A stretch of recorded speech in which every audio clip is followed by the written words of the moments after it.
This is Nancy Carlton with the Arkansas Herald. We're here tonight at the Garland County Library where the Concerned Citizens Coalition is having a candidate forum with debate. So we're looking forward to some good, lively interaction between the candidates tonight and hope that the people come out on top. This is Nancy with Arkansas Herald. Thank you.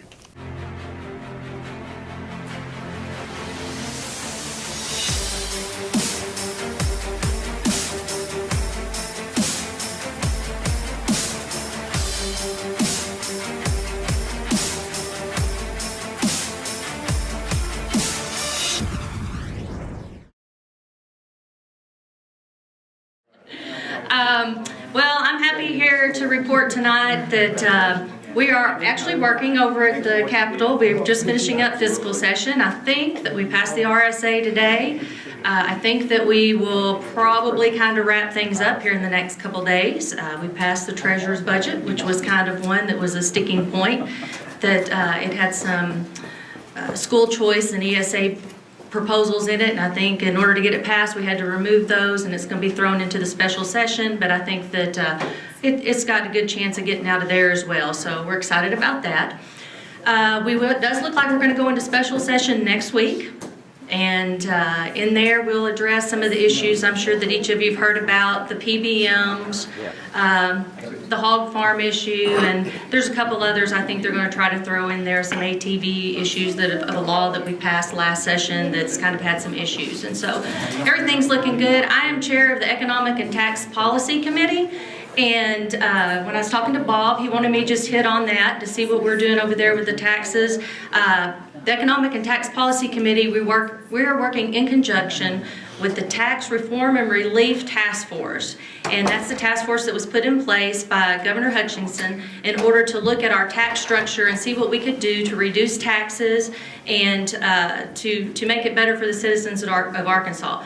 What we're seeing right now, that task force has got their studies in, and that we hired a group to come in and give us a report. I'm not always a fan of hiring a group and spending money to come in and tell us what we're doing. I think that we should be able to know what we're doing and have our own people report, but I'm just one of 100 that that opinion belongs to. And but we do have the report from them, and I can tell you my general assessment of it right now. We really start our hard work on March the 19th. That's when the committee will really start digging into what we're going to do and what we're going to propose. We have to have a proposal to the governor by the end of December. Those proposals, what I see them looking forward, things that I'm against, a lot of them are, because when I say tax reform and relief, this committee, in my opinion, is only looking at tax reform and not tax relief. Unfortunately, that is what I'm seeing coming out of this committee. And what does that mean? Tax reform means, yes, we may try to cut state income taxes, which is what the governor's plan is to do, but yes, we're probably going to have to raise taxes somewhere else. So that's not an option in my book. Won't be anything that I vote for. The one place that they are focusing on right now is your property taxes. Now that has to be done by a vote of the people, but there are some places that they can get you in there with your homestead credit and some of those things that don't have to be a vote of the people, that can just be changed legislatively. So I'm there, being in real estate, I'm there fighting for that, trying to keep the property taxes off of that board. You know, of course, we're looking at some income tax relief from our last session, which will kind of take place in the end of this year, I think. 2018, is that correct, Mickey? Is when it all goes into place. And so we're going to have a little bit of relief there. But again, we have got a lot of work to do. We can't overturn it. It can't be changed overnight. But at least we're working. And I think that we're on a good start, even though we're going to have to fight some of the stuff and try to actually get true relief and not reform. And so that's kind of where we are on that committee. Of course, I'm still working with the people across the state for grandparents' rights. Most of you know some of my issues and what's happened through the past, and I was not aware of the issue that was across the state, not just in our area, but across the state in general, on how many people are affected by grandparents' rights. I get anywhere from 10 to 20 phone calls a week from different people, not the same people, that are having this problem. And most of those people are experiencing it because of the opioid crisis that we have. So there are other issues that we have got to deal with in that opioid crisis that affects all these other places in our government and our rights. Thank you for assuming I have an area of expertise. I will tell you, I was one of those years ago that campaigned to have a physical session in our off year. I will just tell you, it is a waste of time and money. Amen. I am just telling you, I thought, how can you propose a budget 2 years in advance? But here's the result of what has happened. And what that all came up, y'all remember whenever gas got up to $4 a gallon, and who knew when we set our budget a year and a half earlier that it would go to that? So we said, that's stupid, let's do it every year. Here's what's happened as a result. Because that is such a long battled process, and because we are part-time legislators, used to, legislators actually had a part in the budget process, like at the quorum court. You can go watch the JPs go through every single budget, line item by line item, and give and take and massage those budgets. It is not anything like that now. I said on budget, you go to budget and they pass a budget, but they don't pass appropriation. So they say, oh, it's just a budget, it's not real money, don't worry about it, just pass it. And then when it finally comes to vote, it's real money. And I don't know where that magic day is that it gets halfway in there, because we either vote on it all or vote against it all, and that's how it comes down to it. And Lori mentioned one today, the treasurer's bill has something that has to do with it. 529 is that if you have an educational savings account. How many of y'all are familiar with the educational savings account for your children or grandchildren? Well, the federal government recently changed it and said you can't just use it for college, you can now use it through K through 12. So that if you have a child, doesn't matter where your kid goes to school, homeschool, private school, public school, if you need a tutor, you can use that money to hire a tutor. Which is, we think, good, but that doesn't really have to do that. It's because the federal government changed the rules. Our state didn't change its rules. So if you use that money and you take it out of that account and comply with federal regulations, if we audit you and we found you took that out, we're going to penalize you. You're going to have to pay it back, and when you pay a 10% penalty. Because we don't mirror, it's a federal program, but we don't mirror it with the state. So we were just saying, let the state mirror, and it was a 1 year fix. We're just going to do it 1 year. It gives us time to figure all this out. And we lost the day today because of that. And it came down to that our county judges were not going to get a check from the state because the treasurer's office could not operate without a budget. Your public school systems were going to not get any money because it was tied up. And so because it requires, and I'm thankful for the threshold, it takes 75 votes out of 100 to pass anything that has to do with budget, we did not have enough votes to get it passed. I think we had 74. So we had to strip that out. Now what will happen, because it will be a policy issue next week, the governor will pull that in to special session, and because it's a policy issue and not a budget issue, it will only take 51 votes, and it will happen permanently. So those people who opposed it for the 1 year status now open themselves up for in perpetuity. So we're going to win the day. It's just we ended up voting for a budget today that I regret. I wanted to not let them win the day. They won the day, but they lost next week. So I will tell you, it's aggravating, this budget process. And I think Lori and Bruce will both tell you that we would vote to change it back immediately if it were up to the legislature. We're going to be hopefully proposing back to you as the voters. This is not the best because we go over there and we spend so much money to go through this session, and it's just rubber stamping most stuff. So if it comes on the ballot, I'd love to come back and speak the arguments. If somebody who voted and fought for it, I will now, having been over there, will come to you and tell you this is not the way to spend our tax dollars. I'm Bruce Cozart, District 24. They've said everything, so it's good to get me. Just kidding. It's good to see everyone tonight. There is a lot of things, and PBMs, I don't think you told them what that is. That's pharmacy benefit management. So that's the middleman between your drugs and the insurance company, and they get all the money. That's basically why we're fighting it. They're taking all the money and not giving it correctly to the pharmacies and giving them enough money, so we're gonna fight that and fix that. So just a little clarification there. Mickey told you about the 529s. Well, guess what? I am the chair of education. Guess who gets that bill next week?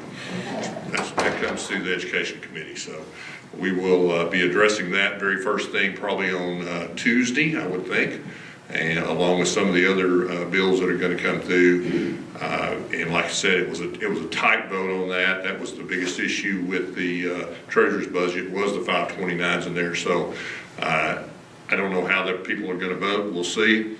The schools have a fear of that bill, thinking that it's going to take money away from public schools, and it will take such a minimum amount away from public schools, they will really not see it. I mean, I don't think that's their fear, but that's just always the way that public schools, teachers, if you're a teacher or a superintendent in here, or ever have been, you understand what I'm saying. They just always have a fear that public schools are going to be taken away and done away with, and everything's going to go to charters. And charters also a public school, but it's just a different type. But the private schools is what they're scared of. Well, we all can't afford private schools. There's no way. They're just too expensive, and we could never do that. So public schools will always be with us. I'm working on a couple of different things that I'll tell you about real quickly. We have a red tape reduction task force that we've put together to work on occupational licensing, and we're looking at occupational licensing and what we can do. We're not there to take away license from anybody unless it's a realtor. No, I'm just kidding. We're really not looking at that. We're looking at trying to do away with maybe unnecessary regulation that you have to get there. And there are a lot of places. There's 10 of the high-hanging fruit that we're going to look at, and it's actually a contractor. I'm one of those. I think realtors might even be in that part of having the most license. Who do you think has the most license in this state? What group would you think it would be? Anybody? Not builders. Not hairdressers. Truck drivers. CDL license. That is your biggest one in the state of Arkansas, your trucking industry. Then you come down, construction kind of fits in the middle, realty kind of fits in the middle there, and then you go down to your lowest, and it's event planning, 3 license in Arkansas. So we're going to look at a group of 10 high, 10 low, and then we'll actually probably, it's a period of 3 years, we're going to have a recommendation in October or November for what we're going to do for the first year, then we'll meet again and we'll have others, we'll look at it for a period of 3 years. If I get the opportunity, if I get reelected, I'll get that opportunity to work on this for 3 years, so it's a good thing. Then we also got word yesterday, and I don't know if Lori and Mickey know this yet, but we are going to be looking at all regulation and rules that have been passed in this state in the past. Every department, every one of the groups is going to bring their stuff to us. The education department, the public health, every one of our committees will have a load this summer that we're going to look at every rule and reg, and we're going to figure out if we're going to keep it, or we're going to, I think it's right away, or we're going to repeal it. So that's something that every legislator is going to have a full boat this summer working on that, and it will be good for Arkansas. We've got stagnant laws on the books that people have to deal with, and I'm sure the county has part of that they have to deal with because the state makes them do it. I know education does, and it's something we're going to be looking at. So I agree with Mickey also. Fiscal session, I've been sitting on my hands. I could be over here working, but it's so hard to drive back and forth and have to do all the different things you have to do. It's just really hard. So I think we can do it all in a regular session or extend the regular session to do this, so we save the people money. So I appreciate you guys. I am running opposed this year. I do have a Democrat opponent and an independent opponent. Guys, for my being in late, my son is a senior and had one of his last band concerts a moment ago, so couldn't miss that one. But thanks to Bob for letting me get here a little bit late. 2017 was my first year in office, and I am concluding the end of my first term at the end of 2018.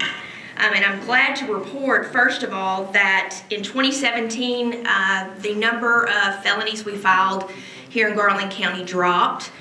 And the county stats for crime in Garland County as a total have gone down. So I think that that is a great thing to report. Last year, I have to commend my staff and my attorneys, which Joe Graham, who is here, who's a candidate for district court, is one. He is my chief deputy prosecuting attorney. You'll be hearing from him in a minute. Worked very, very hard. And in the preceding years, the preceding 4 years to when I took office, the prosecuting attorney's office had anywhere from about 15 to 19 jury trials or jury sentencings or bench sentencings, bench trials a year. And I'm glad to report that last year, because of their hard work, we had 38 trials. And they had an exceedingly large number of trials. I think some of you will remember Kevin Duck, State versus Kevin Duck, which was the murder that occurred. Donna Natsky, the Hot Springs Village dispatcher. That was a jury trial. He was found guilty of murder in the first degree and sentenced to life in prison. And I want to commend Mr. Graham as well and Kara Petro and the other members of my staff, because last week we tried an individual, Eric Reed, which was a double homicide, and the jury gave him the death penalty. So we are working very, very hard here in Garland County, and I would be amiss if I took all of the credit for it. I have, like I said, a great group of staff, a great group of attorneys, and we just appreciate you letting us work for you. We're working hard for Garland County. We will do everything we can to keep Garland County safe, make it a safer place to live. And I am running unopposed, so I will have 4 more years, and there's not a place I would rather live and people I would rather serve than here in Garland County. So if you have an opportunity in a minute, you'll get to hear from Mr. Graham. If you have a moment, just shake his hand and tell him thank you, because he put an awful lot of time and work into that. And I'm excited for the things he's going to tell you about his race that he has coming up.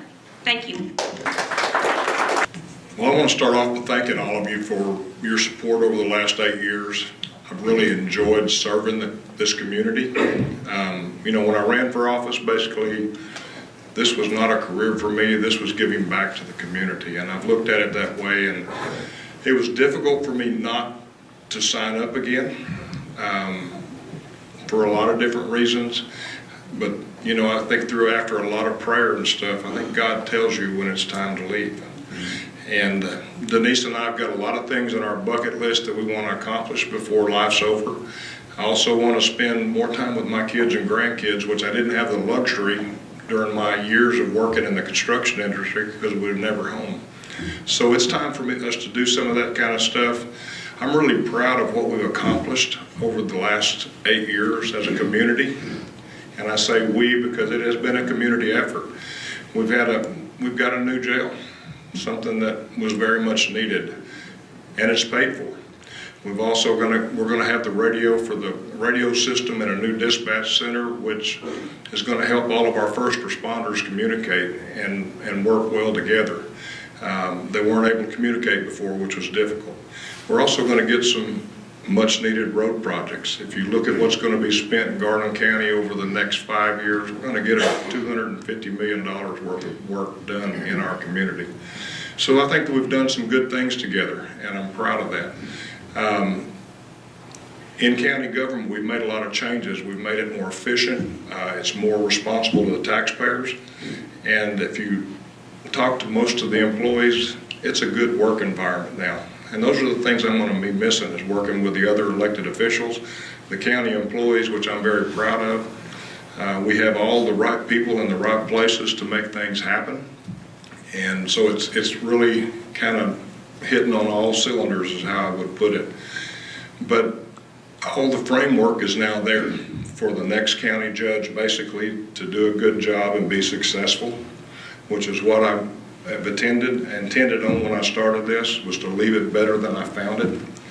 And so the guy that's going to run for county judge next basically has been involved in these changes through being on the quorum court, and I think he's going to do a great job. And I think that's where I'm supposed to introduce Daryl Mahoney, right? Daryl, if you would come up, because I think you're going to be the first one to talk tonight. But basically, Daryl has been a good friend of mine for a long time. Him serving on the Quorum Court has been great because he knows everything that's going on along with the rest of them. And I think he's going to just hit the ground running whenever he steps in January the 1st of 2019. And the good thing is he's unopposed. So the last 6 months of this year, we got a plan of him shadowing me so that he knows everything that's going on. I hope he doesn't resign before he gets started. Candidates that have opposition.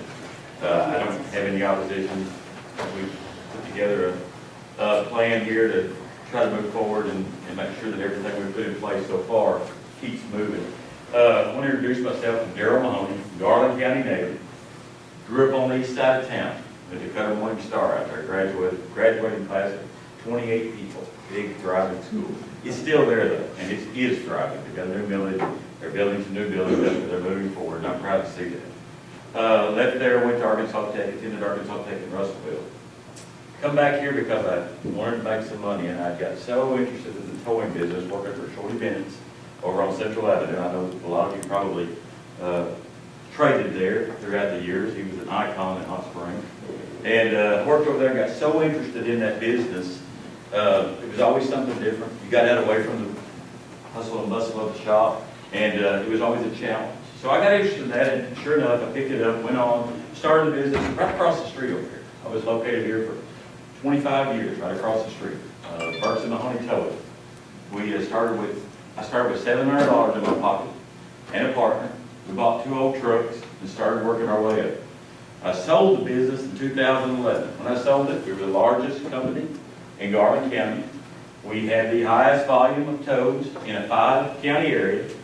And the best thing about it was my employees ranked in the top 5% in the state in that industry for wages and benefits. And to me, that was what it was all about, was my employees. Now, since then, I sold the business and thought I could retire. Tornado hit my place. I kind of spent about 6 months cleaning up after that. From there, I spent about 2 weeks sitting still and couldn't stand it any longer. So I bought some trucks, got into transportation, little excavation, dump trucks, got more involved in county government.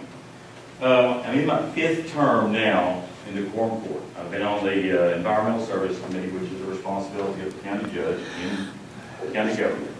I've been the committee chairman of the Environmental Services and Public Works for the past 4 years. There's a lot to it. I've been involved with Rick over the past year and a half, probably in depth, with city-county relations, trying to move forward on the road project, the Pave It Forward project that I'm sure all you're familiar with. I feel like I'm ready to take this on. It's a pretty big responsibility. I've watched Rick wrestle with, like I say, we talk 10 times a day probably. We're really good friends other than just being up there together. The Quorum Court and the county judge were great friends. And I'm going to miss him because he has done so much for the county. But in the future, what I would like to be able to do is continue to move forward and make the wisest use of taxpayer dollars that we can, which we have been doing already. We've tried to make everything accountable. We've got a new financial department that's been there for a couple of years, and it has really made the county administration a lot more accountable than it's ever been in the history of Garland County. We want to be transparent. We want to move forward and make sure that transparency stays part of our policy. And we want to be proactive. Rick has been very proactive. If there's something that needs to happen, he makes sure it's going to happen.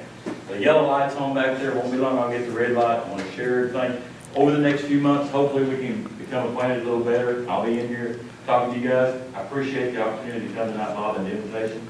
And thank you very much. Y'all sure you can stand to hear anybody else? We got a clock left. Yeah, I passed all the time trials getting here, that's sure. Well, thank you for having me tonight. Good to see all these friendly faces. I don't know. There's probably some things I can share with you that you don't know. I think you invited me to talk about the water provider task force. Okay. We passed legislation this last session that created a water provider task force, which started in October, late September, and goes to December of this year to look at the problems that we've got in the state with water and providing water and looking for solutions and a vision to how we should go forward. So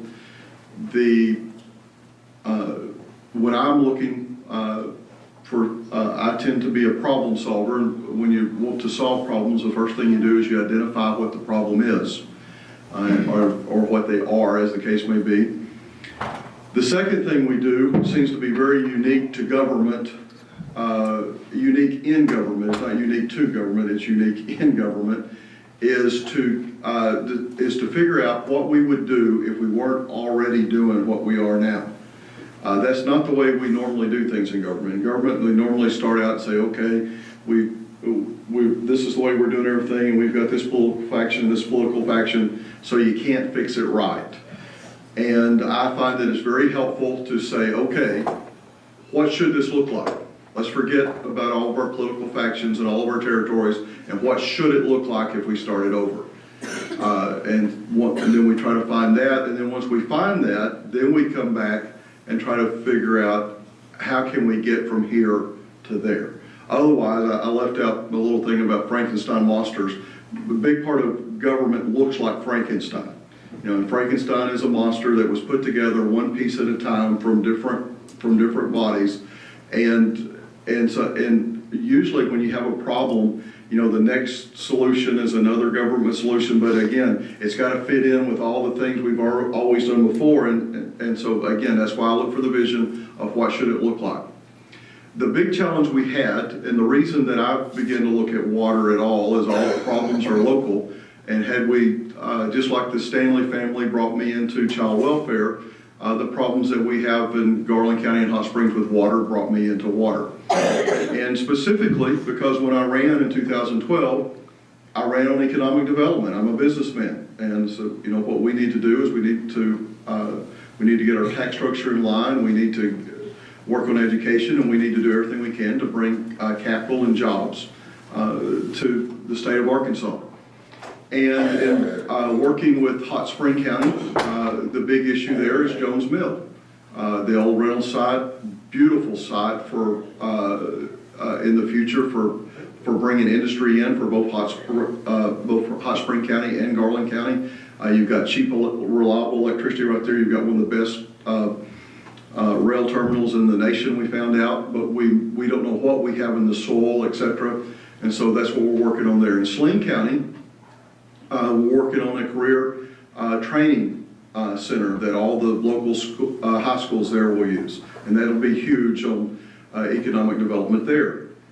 In Hot Springs, it's the water embargo that we are, we stopped a 178 unit apartment building. I could tell you so many other things, but I'll just hit a few. 178 unit apartment building on Thornton Ferry that a businessman has tied up his life savings in. This piece of property with the promises that he could, he's already built one apartment there and actually sold it for a lot less than he would have, so that he would have the fight because he thought he had the guarantees he needed to go ahead and put another 178 units. Now think about that, 178 families. You know, employers looking for employees, all the other things you need, and behind the scenes they worked with him, they tried to annex the area, but out of 16 neighbors, they got one signature, his. And so then they came out and said, we don't have water. Well, that's just not true. But that's just one case. We've got another gentleman that paid, over the years, we looked it up, and I won't bring any other names. I'd give them credit, but I won't bring any other names into this, that had paid $20,000 in assessments for water and sewer over the years, has a water line going across his property, city water line, has a sewer line going across his property, and he ended up putting in a and there's plenty, and there's no problem with capacity on either one, and ended up putting in a well and a septic tank because of our local policies.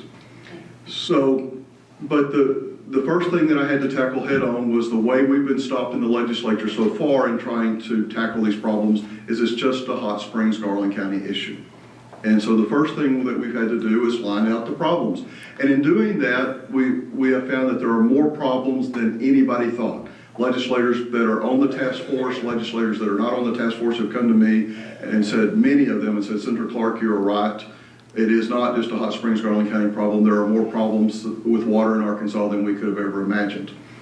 And so so we haven't got to Hot Springs, Garland County yet on the task force. We will, we've been working on that, and we will very soon. But it was important that we didn't start there because it would have just been a roadblock. So we started, brought Senator, I don't know that he was the first one we brought in, but early on we brought in Senator Bart Hester, who represents the Bentonville-Rogers area. And I'll just call him Bart, but Senator Hester, Bart bought 40 acres out on the outskirts of Rogers. That means he's out in the country because they've annexed almost everything up there is city or within city limits. And it had a 12-inch water line across the front of the property, and he could see that it was there. So he assumed that he had water. Even engineers on our task force said, Rick, they said, we would have assumed that he had water because, you know, he's kind of embarrassed. He's a businessman and a developer that he assumed without asking. And they said, well, we'd have assumed the same thing. And so when he got to inquiring about water, he found out that the line belonged to, was it Bentonville, I think? And they were running, and it was the main line that they were running over to, I can't remember if it was Cave City or Cave Springs up there. So anyway, Bentonville said it's there, so he went to Cave City, Cave Springs, whoever they are, and they said, sure, we'll let you have water, but you're in Rogers, and you're right on the boundary of Cave Springs. Said you just need to de-annex from Rogers and annex into Cave Springs, and you can have water. We'll just tap that line, and you can have water. And of course, Bart, like the rest of us, said, sure, I don't care whether I'm in Cave Springs or Rogers. I just need water. And so then he went to Rogers, and Rogers said, no, you can't leave Rogers. And he said, well, then get me, and he, you know, pretty sharp guy, so he got to look. He said, under the law, you've got to supply me water. And they said, okay. They said, there's a golf course a little over a mile away. Said, it's your responsibility to run water from that golf course, run a 6-inch line from there to your place. And that's our supplying you water. So anyway, Senator Hester now has a well. So it's not just here. We also early on had a developer that was in the trial that was just settled with Jacksonville and Jacksonville and Sherwood, and he had developed a property just next door to this, which was in Jacksonville. But this piece of property that he had tied up by putting an offer in and had a contract, as long as he could get utilities, and he'd been tied up in that for 2 years, trying to get this done. And he knew the utilities were there because he got the utilities run to the property next door, but this piece of property was in Sherwood, not Jacksonville. And so he went to the utility managers because their water system is separate, went to Jacksonville, and they said, man, we'll be glad to supply you water. But then the mayor said, no. He said, we'll be glad, the mayor said, we'll also be glad to supply you water as long as you de-annex from Sherwood and become a part of Jacksonville. Well, guess what Sherwood said? They said no. So they appealed that to the Arkansas Natural Resource Commission, which ruled in his favor, and then went to court, but this has been going on for 2 years, which is now also ruled in his favor. And I have not got to go back to him and find out if he's still going to develop the property or not. But again, folks, these are real jobs. These are real, I mean, that in a state that is behind economically. You know, this reminds me of something that one of my relatives said when I was young, maybe one of Jonah's relatives, said, poor people have poor ways. And that can mean all kinds of things, but part of it is that we do things that keep us poor. We've got to get the things out of the way that keep us from having water. Now, we also discovered, Arkansas Natural Resource Commission testified, we also discovered that 85%, we have 649, 656, somewhere right around 650 water suppliers in the state of Arkansas. 85% of them, according to the Arkansas Natural Resource Commission, right around 85%, that's a rough number, are upside down financially. 85%. Now, you don't notice that because those of us that are businessmen understand, if we've been businessmen for very long and we're still doing it, we understand depreciation. And we understand that you have to replace assets. When I price things, I've got to price them low enough that you'll want to buy them, but I've got to price them high enough that I can pay my employees, that I can pay my taxes, that I can pay my utility bills, and that I can replace that forklift and that truck and that roof on that building, etc. And if I price too low, one day I won't still be there because I'll have to have a new forklift and I can't buy it. Or I have to have a new truck and I can't buy it. And so what's happened, the reason these people aren't showing up to be bankrupt is because they're not replacing their water lines, they're not replacing their water tanks, etc. And so, especially across our poorer communities, we've got real problems coming in this state, and some of them are already there. But a lot of these started with federal government grants or federal government loans, and they oversaw it as long as they owed money to the federal government. But once that was satisfied, there was nobody, and a lot of people in here are either running for office or have held office locally. And if you're setting water rates, what do the people who elect you want you to do? They want them as low as they can get them. Those of us in business understand there is a point that you can't go below. But again, if you want to get reelected, and so people have set water rates lower than they should be, and this has been going on for 30, 40, 50, 60 years, and we're going to have some real problems. Other problems we found is we've got areas like in northwest Arkansas around Conway that are growing faster than the water providers can keep up. Now that's a good problem to have, but for them, that's a problem. So we've discovered way more problems than we expected to encounter, than anybody expected to. We will be showing them soon the depth of the problems of hot springs in Garland County, because I just hit a couple. It's just amazing.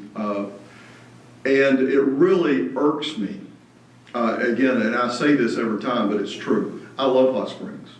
I love the city directors of Hot Springs. Nobody here are evil or bad people. They're just wrong.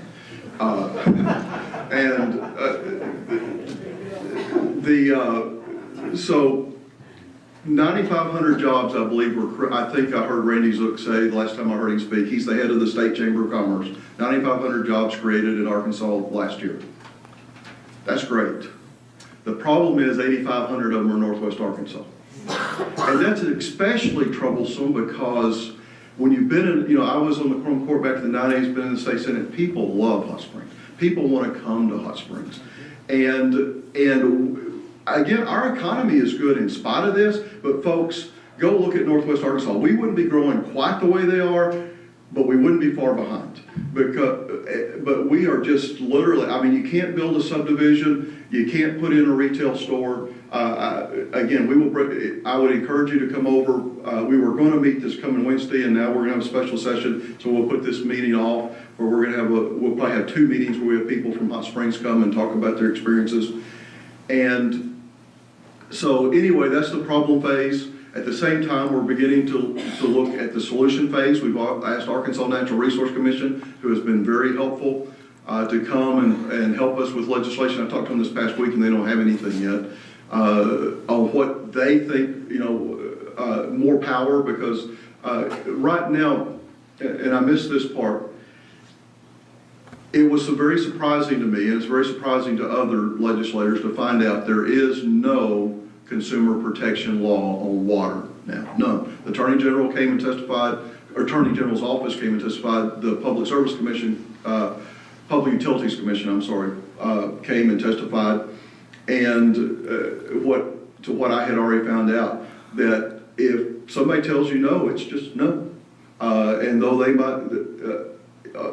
might say that you can't have water, and then when you sell your property at half of what it's worth, and somebody else comes and buys it, and it happens to be their brother-in-law or uncle or whatever, they can say yes. And right now, there's no safety. There's no protection for that, and that's not acceptable. We've got to fix that. At the same time, we have to protect those who have put in water lines, who have invested. We can't just come in and, when somebody's put the kind of investments that these folks have put in, and not protect them also at the same time, and be sure that they're able to operate. We can't just come in and say whether you have enough pressure, whether you have the tank, no matter how far you have to run the line. And I have never said that, by the way, but we have to be very clear. Everything that we have advocated for is that you serve what you said you would serve, and that if there's any cost, it's on the consumer. If a 6-inch line is going to have to go to a 12-inch line, which would be quite expensive, and if it's got to go a mile, if there's got to be a new pump, whatever, then that would be that cost would be on the person or company or whatever who asked to supply water. If the pressure wasn't there, or whatever, those are other things. But and I will say this again, I'll keep saying it, and it will come out in testimony. Hot Springs has water. Before we signed this contract, they had water. And I don't go around with rumors and gossip. I'm very careful when I say something publicly. Before Scott Bundy, former utilities manager for Hot Springs, when he had taken a job in Maryland before he left, he contacted me. I didn't know his name, didn't know who he was. He contacted me, and we sat down and we talked.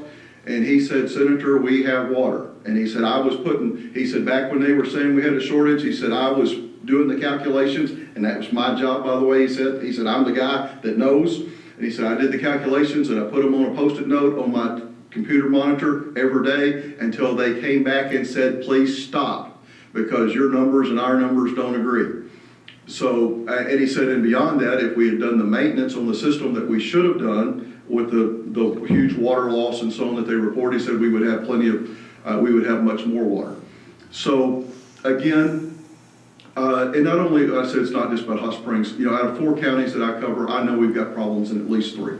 Rockport, Malvern have a continual problem over there. Saline County seems to have solved theirs, but they spent $2.5 million over many years in court because there was no way just to go and say, let the Arkansas Natural Resource Commission sort it out. One of the ideas that I think will be floated will be regional.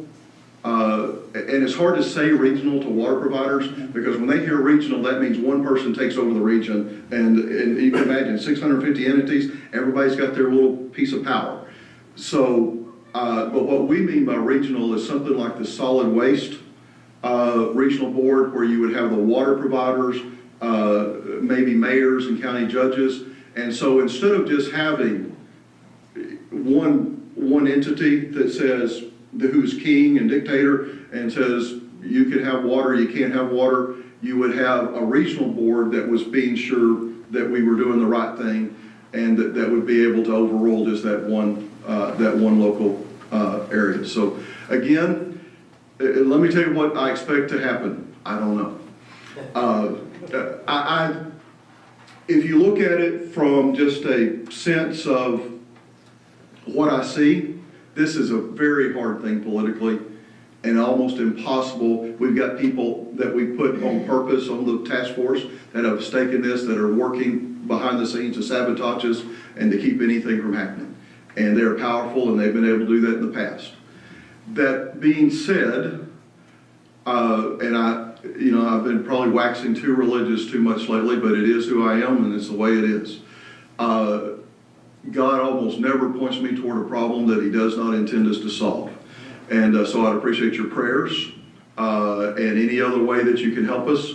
But it won't be easy, but I very much believe that we will come out of this with I don't know how, but I believe that we will come out of this with some vision and some solutions. If I have to have a separate, if the task force has one recommendation and the chairman, Rick, has to come out with his own, But I don't think we'll have to do that. I think there'll be intervention, and I think we'll get something done. But regardless, we'll keep fighting because it is ridiculous that we, I mean, how do you think about these areas that these water systems are upside down? And we talk about we got to bring jobs to these impoverished areas. How you gonna bring them there if the infrastructure which we think is there is not really there? So thank you for having me, and thank y'all for being interested in government.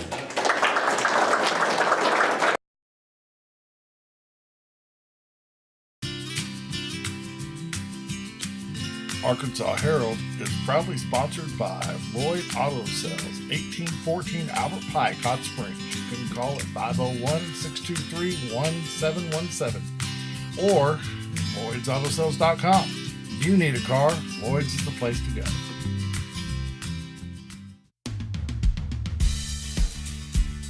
Welcome to Papa Murphy's. My name is Gloria Rand, and I am one of the owners of Papa Murphy's. Papa Murphy's is a take and bake pizza. So when you come into our store, we're going to make you a pizza that you choose from our menu, or you can design your own pizza. And we're going to serve it to you on a platter, on a cooking tray, and you're going to bake it in your oven. So it's home baked and it's like it's homemade, fresh.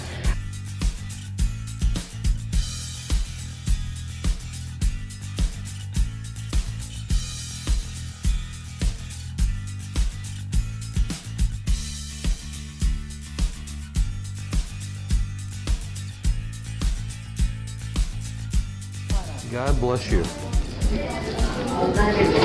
All for $10. Can you believe that? I love Papa Murphy's. I love Papa Murphy's. I'm actually obsessed with Papa Murphy's. I love it. It's fresh. You can take it home. You can bake it at your leisure. And then there's no cleanup whatsoever. You bake it all on the tray. Love it. We're located at 1412 Higdon Ferry, Suite E. We're in the shopping center across from a Sam's.